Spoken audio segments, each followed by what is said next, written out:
Semua orang yang terlibat dalam bisnis labirin telah berkumpul. Rimuru pun langsung menyampaikan keluhannya, yaitu terkait bisnis labirin yang sedang mengalami suatu masalah. Dan dirinya juga menyimpulkan bahwa negara Tempest setidaknya harus mendidik para petualang hingga batasan tertentu tentang strategi dalam menjelajahi labirin yang ia buat. Mendengar hal itu, Myormel pun mengutarakan saran dan informasi yang sudah ia dapatkan. Yang mana Myormel meyakini bahwa di masa depan akan ada lebih banyak petualang yang jauh lebih berpengalaman untuk menantang labirin bawah tanah. Dan itu semua adalah berkat bantuan dari Yuki dan Asosiasi Kebebasan. Terlepas dari apa yang sedang dipikirkan ataupun direncanakan oleh Yuki. Tapi untuk saat ini, Myormel mengatakan kalau Yuki benar-benar telah melaksanakan tugasnya dengan mempromosikan labirin ke berbagai negara.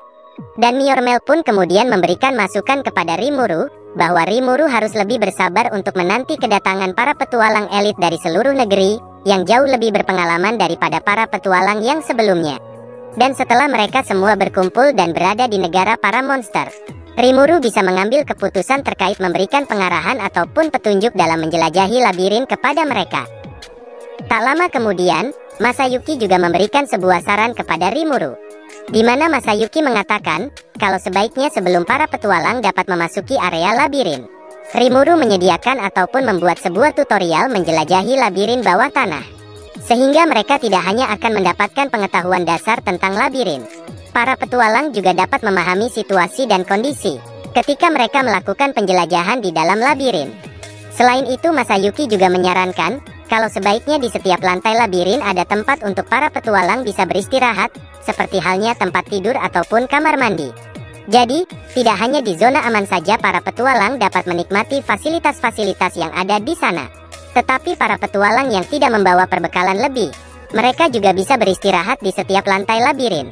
Dengan begitu, tidak hanya dapat memuaskan para petualang yang menjelajahi labirin, negara Tempest juga akan mendapatkan tambahan keuntungan dari biaya yang akan dikenakan kepada para petualang. Mendengar hal itu, Rimuru pun sangat terkejut dan sangat antusias dengan pemikiran dari Masayuki. Pada akhirnya, Rimuru pun kemudian memutuskan kalau dirinya akan menghapus semua zona aman yang ada di dalam labirin. Kemudian Rimuru akan menggantinya dengan menempatkan gerbang teleportasi di setiap lantai pada labirin yang ia buat. Jadi di setiap lantai labirin, nantinya akan tersedia ruangan khusus untuk para petualang bisa beristirahat dan memanjakan diri setelah mereka melakukan penjelajahan labirin. Selain itu, Rimuru juga berencana untuk merubah lantai pertama di labirin yang ia buat, yaitu menjadi tempat diadakannya misi ataupun tutorial untuk para petualang, sebelum mereka dapat memulai penjelajahan labirin di negara para monster. Setelah itu, mereka pun kembali berdiskusi tentang cara mengembangkan dan mempromosikan labirin kepada para petualang dan para bangsawan dari seluruh negeri.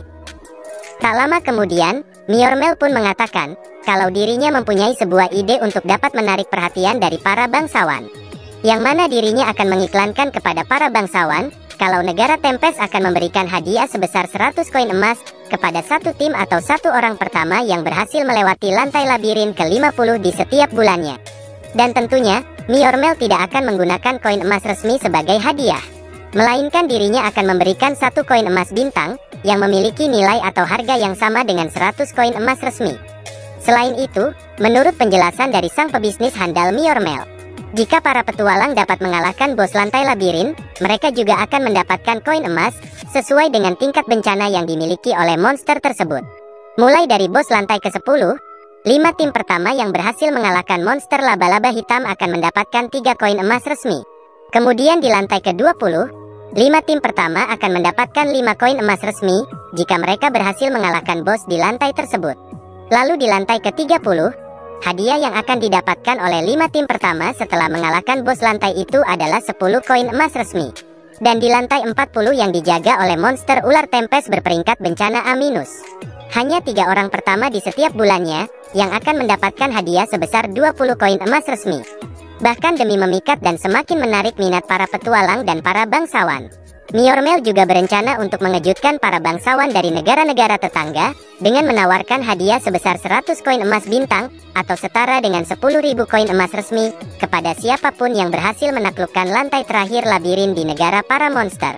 Dengan kata lain, siapapun orang yang bisa menaklukkan labirin di negara Tempest, orang itu akan mendapatkan hadiah sebesar 10.000 koin emas resmi. Mendengar hal itu, Rimuru pun kemudian mendapatkan sebuah ide, yang mana dirinya akan memberikan hak kepada sang penakluk labirin untuk menantang dan bertarung dengan sang penguasa hutan besar Jura. Dengan begitu, selain demi memikat dan menarik minat dari para penantang untuk menaklukkan labirin, di masa depan Rimuru juga tidak harus berurusan dengan orang-orang bodoh yang datang dan mencoba menantang seorang Demon Lord. Pada akhirnya, setelah menerima semua masukan dan mendiskusikan masalah labirin, Myormel yang sangat gila bekerja pun kemudian mengundurkan diri dan meminta izin untuk segera merealisasikan semua kesimpulan yang telah disepakati dalam pertemuan tersebut. Dan sebelum pertemuan itu ditutup, Masayuki meminta kepada Rimuru kalau Rimuru harus membantu dan memikirkan suatu cara terkait pertarungannya dengan pemimpin dari ras Gozu, yaitu Gozer. Pada awalnya, Rimuru menawarkan kepada Masayuki agar dirinya ikut berlatih di bawah bimbingan dari Hinata Sakaguchi. Tapi karena Masayuki menolak tawaran itu, Rimuru pun berjanji akan memikirkan masalah tersebut. Setelah itu, mereka pun kemudian menutup pertemuan itu, dan mereka juga langsung mulai mengubah dan menyesuaikan kembali labirin bawah tanah. Lantas hari demi hari pun berlalu, dan berkat rumor yang disebarkan oleh kelompok Bason, bahwa di labirin terdapat banyak senjata yang sangat luar biasa. Hal itu membuat labirin semakin ramai dikunjungi oleh para petualang. Selain itu, dengan merealisasikan saran yang diberikan oleh Masayuki, saat ini kemampuan dan pengalaman para petualang dalam menjelajahi labirin juga menjadi semakin meningkat. Bahkan orang-orang itu mulai memakai akal dan pikiran mereka untuk menyusun sebuah strategi dalam menjelajahi labirin. Dan benar saja, tak memerlukan waktu yang cukup lama, sebagian dari para penantang telah berhasil mencapai lantai labirin ke-10. Lantas 10 hari semenjak labirin diperbaharui, Rimuru pun kembali mengadakan pertemuan. Pada saat itu, sang naga wibu Veldora tiba-tiba langsung memuji Masayuki karena dirinya telah memberikan sebuah ide yang sangat brilian untuk perkembangan dan kemajuan bisnis labirin bawah tanah.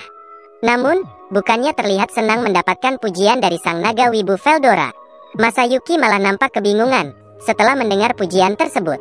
Di sini meskipun Masayuki sudah sering bertemu dan melakukan pertemuan bersama dengan Veldora dan Ramirez, tapi ternyata, Masayuki sama sekali belum mengetahui ataupun mengenal orang-orang yang berdiskusi dengan dirinya.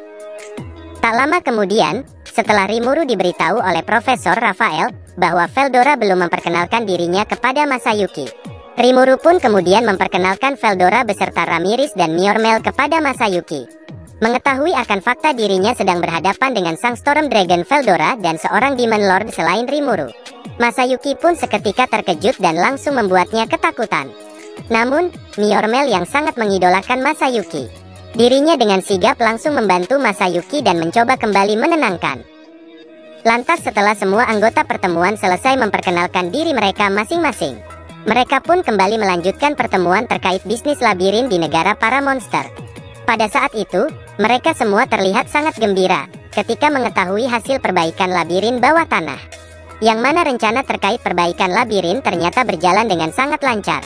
Dan hal itu juga berhasil menarik minat dari para petualang dan para bangsawan untuk kembali menantang dan menjelajahi labirin yang mereka buat. Namun, terlepas dari kesuksesan awal yang telah mereka raih, mereka masih harus melakukan diskusi supaya hasil yang telah mereka dapatkan tidak kembali menurun. Dan tentunya, mereka juga ingin bisnis labirin akan terus menjadi semakin baik.